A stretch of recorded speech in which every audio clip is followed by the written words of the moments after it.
Got the early prediction of what the cost of living adjustment is going to be to Social Security in 2025. What's that early data? I've got that and more coming up.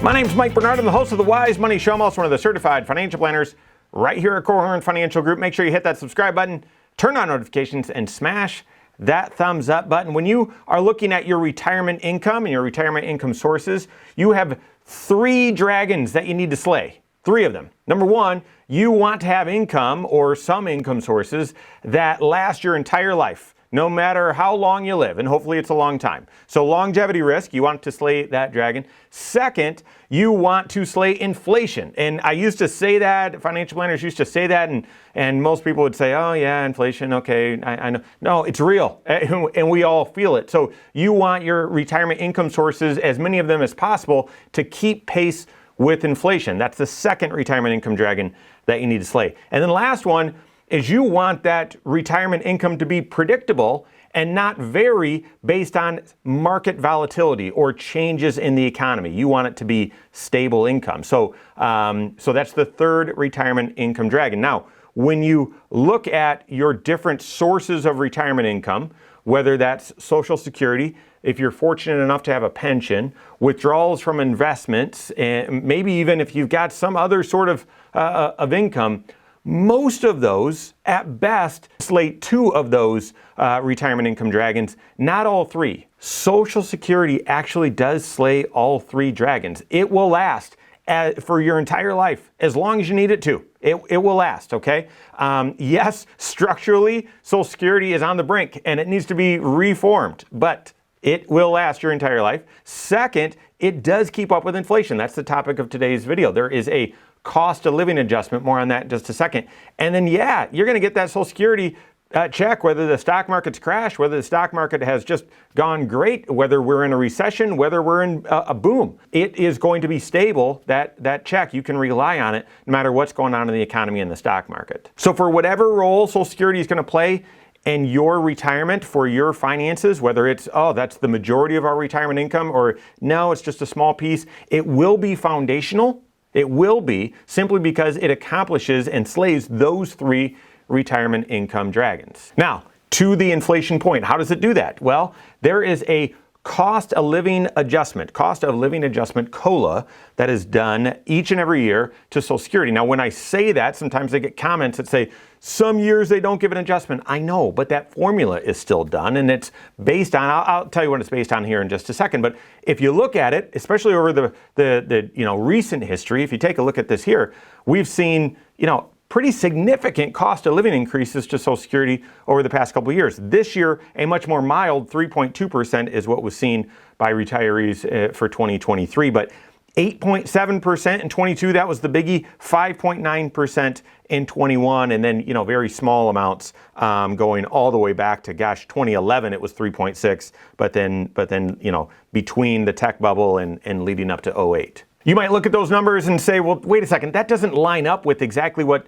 kind of the headline inflation has been. How do they even come up with this? Well, that's a good question. It's based on the CPIW, so that's the Consumer Price Index for urban wage earners and clerical workers. Why'd they come up with that? I don't know. You can see here in this paragraph that it's shifted over time. But right now, and from 40 years ago, this is how they've been calculating it, is they look at what that CPIW was for each of the 3 months during the third quarter. And they compare it to each of the 3 months from the previous third quarter. And so it's just looking at third quarter data.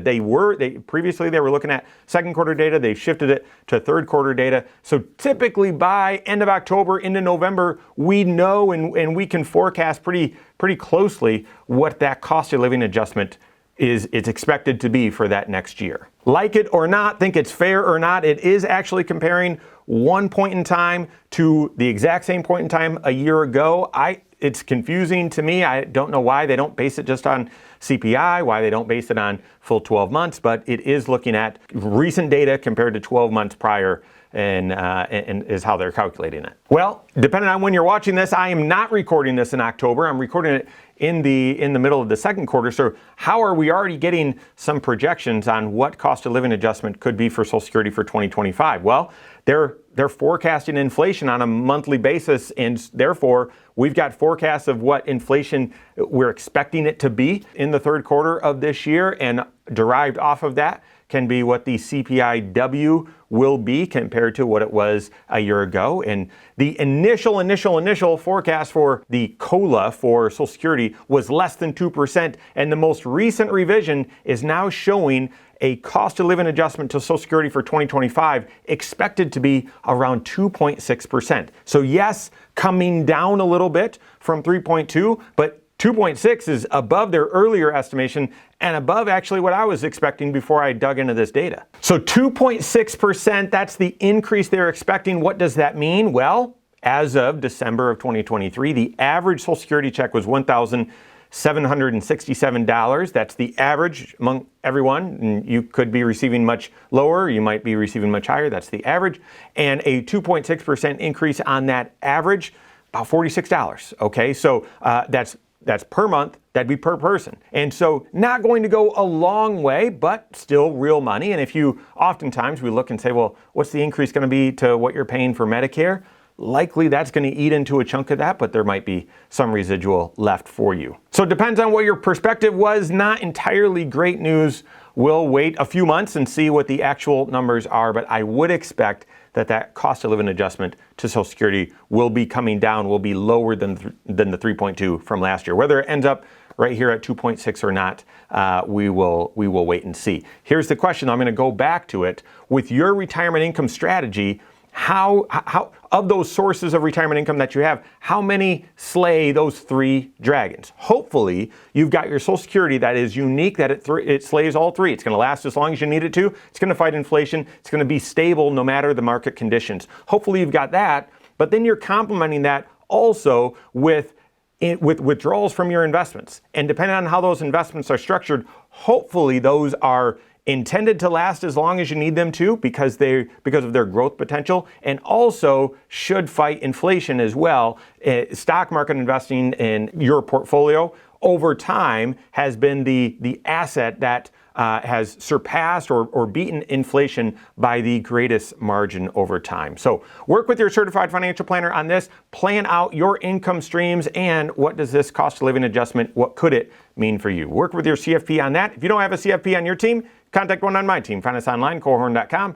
That's Korhorn with K, wisemoneyshow.com. You can find us there as well, or give us a call, 574-247-5898. All right, there you have it. Go out and take your next wise step in your financial life.